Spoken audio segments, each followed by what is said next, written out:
안녕하세요. 보존하세 한그루치과 대표원장 윤범희입니다. 임플란트를 하고자 하시는 분들이 얻는 정보가 인터넷을 통해서 얻거나 주변 가족분들이나 지인분들 중에서 임플란트를 심은 분들한테 많이들 물어보고 오세요. 그래서 아는 정보가 한계가 있으시겠죠? 어떤 분들은 임플란트를 심을 때 무조건 뽑고 기다렸다가 심어야 된다라고 아시는 분들도 계시고, 주변 분들이 바로 심은 분들이 있으면 바로 심은 경우도 있구나, 또는 상악동 고상승후를 할 때도 뼈 이식을 먼저 하고 한참 기다렸다가 심어야 된다 라고 아는 분들도 계신데, 임플란트가 발달하고 이제 술자들의 능력이 계속 올라가면서 딱 정해진 케이스는 없다. 하지만 치아를 발치하고 바로 심든 기다렸다 심든 아니면 뼈 이식만 하고 기다렸다 심든 간에 더 많은 장점이 있는 쪽으로 술자랑 상의해서 결정할 수 있다라고 아시면 되고요. 그래서 오늘은 치아를 발치하고 임플란트를 바로 심는 케이스 몇 가지를 가지고 나와 봤어요. 예전에 이제 임플란트 초창기는 무조건 기다렸지만 발치하고 기다릴 때의 단점이 일단 시간이 많이 걸릴 수 있고요. 그리고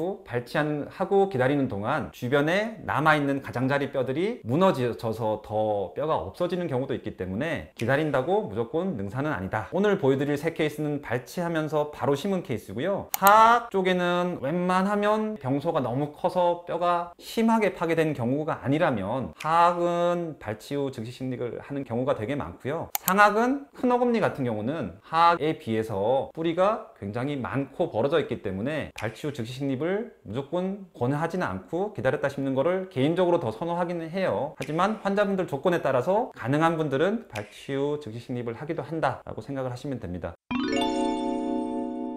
먼저 보여드릴 케이스는 하악 큰 어금니에 대한 발치 후 즉시 식립 케이스입니다. 이분은 해외 교포셨고요. 한국에 가끔씩 들어오시는 이제 호주 교포분이셨는데, 물론 호주에도 좋은 치과의사 분들이 많겠지만 조금 운이 나쁘게도 그동안 만나셨던 원장님들에 대한 신뢰도가 너무 떨어져서 치과 치료는 무조건 한국에 들어와서 받는 교포분이셨고요. 이런 분은 어쨌든 내원 횟수를 줄여드리는 게 가장 중요하거든요. 예를 들어서 이번에 들어오셨을 때 발치만 하시고 한참 후에 다시 한국 들어오셨을 때 임플란트를 식립하고 또 한참 후에 들어와서 치아를 완성해야 되니까 한국에 총 3번 들어와야 되는 필요가 있는데, 물론 한 번 들어오셨을 때 일주일에서 2주 안쪽으로 있는다는 전제하에서, 근데 한 번에 한국에 들어오는 횟수를 줄여드릴 수 있다면 당연히 그렇게 해야 되는 거거든요. 그래서 이분은 발치하면서 바로 즉시 식립을 하면서 첫 번 한국 방문한 거를 사용을 했고요. 이분 같은 경우는 한 달 이후에 바로 완성을 하긴 했어요. 그래서 그 다음 기회에 치아를 완성하고 완전히 끝낸 케이스이기 때문에 발치 후 즉시 식립이 기간상 또 한국에 들어오는 방문 횟수를 한번 줄이는 굉장히 큰 메리트가 있었기 때문에 그렇게 진행한 케이스다라고 생각하시면 좋을 것 같아요. 뿌리 끝에 염증이 이렇게 검게 보이죠? 이분 치아는 이제 뿌리에 수직 파절이 생겨서 발치 진단이 내려졌고요. 반대쪽도 마찬가지예요. 오른쪽 아래를 먼저 심었네요. 심고 난 사진을 보면 이렇게 뿌리가 있던 자국이 보이시죠? 그리고 왼쪽 아래 심은 것도 이렇게 염증이랑 뿌리가 있던 자국이 있고 그 사이에 임플란트가 잘 심어진 걸 확인할 수 있어요. 치아를 뽑자마자 바로 임플란트를 심을 때 가장 제가 중시하는 거는 얼마나 남아있는 뼈에서 치아 뿌리에 임플란트의 초기 고정력을 얻을 수 있냐. 아무리 임플란트를 심고 싶어도 자가골이 전혀 없고 전체를 뼈 이식으로만 채워야 된다. 그러면 임플란트가 자가골에 닿는 면적이 없기 때문에 고정력을 얻을 수가 없어요. 이런 경우는 무조건 뼈 이식을 먼저 하거나 기다리거나 한참 있다가 임플란트를 심어야 되는 케이스고, 지금 보여드리는 케이스 같은 경우는 남아있는 뼈들이 있기 때문에 그 남아있는 뼈들한테서 충분히 고정력을 얻을 수 있는 케이스였기 때문에 무난하게 바로 심을 수 있고, 아무리 굵은 임플란트를 저희가 사용하고 싶어도 사람의 대구치 직경보다 더 큰 임플란트는 없거든요. 임플란트와 기존 잔존골 사이에 빈 공간에 크기가 있을 거잖아요. 그 크기가 좁다 이러면 굳이 뼈 이식을 하지 않고 기다리는 것만으로도 자가골이 충분히 생길 수 있어요. 하지만 그 간극이 특정 수준 이상으로 넓다 그러면 경조직으로 뼈가 다시 생기기보다는 연조직이 먼저 들어와서 침범할 수 있기 때문에 필요한 최소한의 뼈 이식제를 넣고 기다리면 좋을 것 같아요. 완성한 사진을 보면 심기 전에 이렇게 임플란트 주변에 있었던 염증과 뿌리가 있던 자국이 시간이 지나면서 완전히 뼈로 생기면서 이제 하얗게 변했죠. 엑스레이상 이제 하얗게 보인다는 거는 뼈가 잘 생겼다라고 생각을 하시면 될 것 같아요. 이분은 이제 스트라우만이라는 브랜드의 임플란트를 사용했고요. 이 스트라우만이라는 브랜드가 워낙 생체 친화성이 좋고 기술력이 좋은 브랜드이기 때문에 한 번 내원하셨을 때 임플란트를 식립하고 한 달 정도 후에 치아 머리를 완성시켜 드린 분이에요. 혹시라도 호주에 가셨을 때 트러블이 생기실까봐 힘을 조금 적게 받게, 조금 교합력이 적게 닿게 낮게 치아를 만들어 드렸고요. 그 상태로 다행히 문제없이 잘 쓰고 계시고, 다음 내원하셨을 때 덜 닿는 만큼 치아 임플란트 크라운을 수정하면서 교합을 다시 맞춰 드린 분이세요. 해요. 그러니까 양쪽 가장 중요한 큰 어금니를 발치 후 즉시 식립했었고 임플란트 주변에 경조직이 안전하게 튼튼하게 생겼고 수술한 지 거의 5년 지났는데 아주 임플란트 주의염 없이 건강하게 잘 사용하고 계신 케이스셔서 발치 후 즉시 식립이 무조건 나쁘지만은 않다, 이렇게 케이스를 선별해서 제대로 적용을 하면 좋은 결과를 얻을 수 있다라고 이해하시면 좋을 것 같아요. 그러면 다음 케이스 한번 보여드리겠습니다.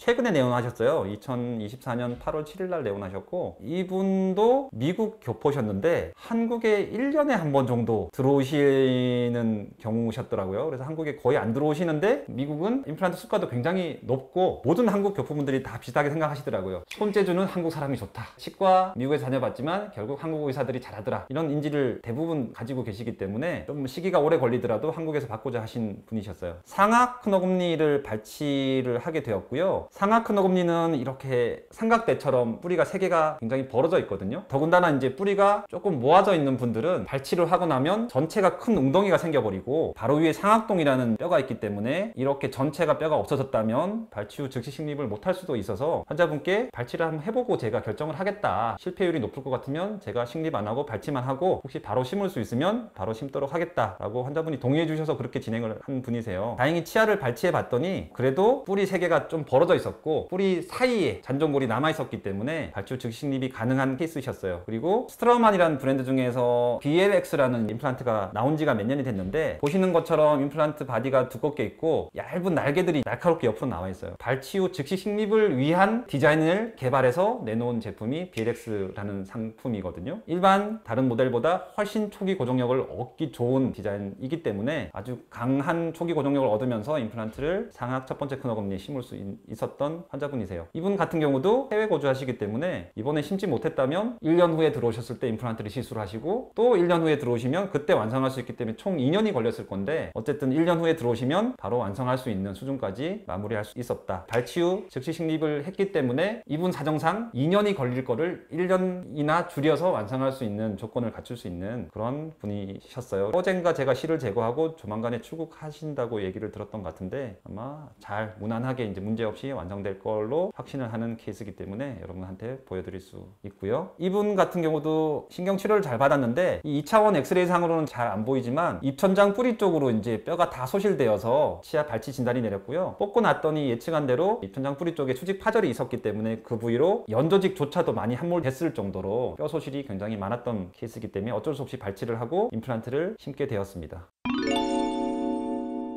마지막으로 세 번째로 보여드릴 발치 후 즉시 식립 임플란트 케이스는 전치부 케이스인데요. 큰 어금니랑 다르게 작은 어금니랑 앞니들은 단근치, 뿌리가 하나이거나 뿌리가 2개인 경우가 많기 때문에 발치 후 즉시 식립을 하기 좋은 조건이라고 생각하시면 돼요. 하악 전치부는 그 중에서도 가장 작은 치아이기 때문에 웬만하면 발치 후 즉시 식립을 할 수 있다. 염증이 크지 않은 한은. 그래서 지금 환자분 아래 앞니 4개를 발치 진단을 받게 되셨고요. 발치 진단을 받은 이유는 하악에 이렇게 치아들이 많이 꼬여 있죠. 젊으실 때 제가 이제 교정을 하라고 권하는 분들이 많은데 교정을 해야 되는 이유 중에 하나가 예뻐 보이는 것도 물론 중요하죠. 근데 저는 이제 심리를 하는 사람은 아니기 때문에 제가 교정을 권할 때는 치아가 꼬여 있으면 나이가 드실수록 치아의 크라우딩이라고 하는 치아 꼬임이 더 심해져요. 모든 사람은 나이가 들수록 치아가 앞으로 쏠리는 노화 현상이 있거든요. 특히 50대 60대 여자분들이 많이들 오셔서 하는 말씀이 나 젊을 때 치아가 정말 가지런하고 예뻤는데 어느 순간 거울을 봤더니 되게 꼬여서 밉고 못생겨졌다. 왜 이러냐 라고 많이들 물으시는데 연세가 드시면서 치아가 앞으로 쏠리면서 치아가 꼬여서 그렇거든요. 그래서 젊을 때 꼬여 있으면 나이가 드실수록 더 많이 꼬이겠죠. 그래서 젊을 때 최대한 교정을 통해서 치아를 가지런하게 만들어 놓고 가지런하게 만들어진 치아가 다시 꼬이지 못하도록 유지 장치를 하고 관리를 잘 해주시면 나이가 드시더라도 꼬이지 않는 치아 상태를 유지할 수 있고, 꼬이지 않고 치아가 가지런하다는 거는 양치를 할 때 치솔질이 잘 닿을 수밖에 없고 관리가 잘 될 수밖에 없어요. 그러니까 자연스럽게 치주 건강이 유지되기 때문에 그런 나이 드셨을 때 잇몸 건강을 유지하기 위해서 젊을 때 너무 심하게 크라우딩이 있는 분들은 교정을 하시는 게 좋다라는 말씀을 드리고 싶고요. 이분도 이제 56세 남성분이신데 이렇게 하악에 크라우딩이 심하면서 치주염이 전체적으로 이렇게 왔어요. 그래서 하악 앞니 같은 경우는 보통 한두 개가 망가지다 보면 앞니 4개가 자연스럽게 치아 각각이 너무 작은 치아들이 몰려 있기 때문에 한 군데라도 잇몸이 나빠지면 인접한 치아들이 같이 나빠지는 경우가 되게 많아요. 그래서 치아를 뽑을 때 당장 흔들리는 거를 뽑는 것도 중요하지만 향후 곧 흔들려질 만한 치아들은 같이 치료 계획상 뽑아야 되거든요. 그래서 이분 같은 경우는 하악 사전치를 동시에 뽑게 되었고요. 그리고 보시는 것처럼 사전치의 가장자리, 측절치 자리에 임플란트를 2개를 심어서 이렇게 나중에 치아머리 4개를 임플란트 브릿지로 만들 계획이셨고, 치주염이 있긴 하셨지만 발치 후 즉식립에 문제가 될 정도의 염증은 아니었기 때문에 뽑자마자 치아 뿌리에 있던 자리 바로 심었기 때문에 추가적인 뼈 이식은 필요 없는 케이스셨고요. 또 이 케이스를 보니까 환자분들 중에 치아 4개를 뽑았는데 임플란트를 왜 2개밖에 안 심냐, 많이 심을수록 좋지 않냐라고 묻는 분들이 계실 것 같아서 그에 대한 설명을 드리면, 제가 환자분들한테 많이 말씀드리는 비유가 산에 나무를 심을 때 나무를 무조건 빽빽히 심는다고 좋은 건 아니잖아요. 나무 종류마다 적정 간격을 유지해야지 그 나무들이 햇볕도 잘 받고 살아날 수 있는데, 임플란트도 마찬가지예요. 임플란트가 너무 가까이 심어지면 오히려 임플란트 주위염이 잘 걸리고 나중에 문제가 돼서 발치를 해야 되는 임플란트가 생길 수밖에 없거든요. 하악 전치가 워낙 작은 치아다 보니 오히려 4개를 심어서 너무 인접하게 빽빽하게 심는 것보다 어느 정도 간격을 유지하고 심는 것이 오히려 임플란트 예후가 훨씬 더 좋다. 그래서 4개를 심어 달라고 해도 의사들이 2개를 밖에 안 심을 거예요. 그런 부가적인 설명을 드렸고, 또 이제 전치부에서 발치 후 즉시 식립을 하는 이유 중에 하나가 어금니보다 앞니 쪽으로 갈수록 이 치조골의 폭경이 되게 얇아지거든요. 그리고 치조골 한 가운데 앞니가 있는 게 아니라 보통은 볼 쪽에 치우쳐서 이렇게 내 치아들이 대부분 있거든요. 그러면 치아를 뽑고 나서 굉장히 얇은 치조골이 앞쪽에 남을 수밖에 없어요. 근데 뽑고 무작정 기다린다면 얇은 부위 뼈가 흡수되면서 치조골 전체적인 높이가 낮아지거든요. 그거를 막기 위해서 처음부터 임플란트를 발치 후 즉시 식립을 하고 적절한 봉합을 통해서 후처치를 해준다면 얇게 남아있는 경계부 뼈가 녹아서 높이가 낮아지는 거를 막을 수 있는 장점이 있기 때문에, 앞니 같은 경우는 오히려 발치하고 기다렸다 심는 것보다 바로 심는 거를 더 심미적인 문제 때문에 선호한다 라고 생각하시면 좋을 것 같아요. 오늘 3가지 케이스를 통해서 발치 후 즉시 식립해서 얻을 수 있는 장점이 있었던 케이스를 보여드렸고요. 모든 케이스가 발치 후 즉시 식립을 할 수 있는 건 아니지만 좋은 주치의를 만나셔서 발치해야만 되는 치아 부위가 기다렸다 심는 게 좋을지 아니면 바로 심는 게 좋을지, 모든 선택에는 장점과 단점이 있거든요. 그 장점과 단점이 있는 것 중에서 어느 경우가 장점이 더 많은지를 주치의 원장님이랑 잘 상의해서 결정을 하시면 결코 바로 심었다고 해서 결과가 나쁘지 않고 오히려 기간도 단축하면서 좋은 결과를 얻을 수 있는 경우도 많으니, 무조건 이상하게 생각하지 마시고 두려워하지 마시고 주치의 원장님이랑 상의해서 좋은 결정 내려서 좋은 치료 결과 얻으시길 바라겠습니다. 오늘 어떻게 만족할 수 있는 설명을 드렸는지 모르겠는데 좋은 하루 되시고 다음에 더 좋은 영상으로 찾아뵙도록 하겠습니다. 감사합니다.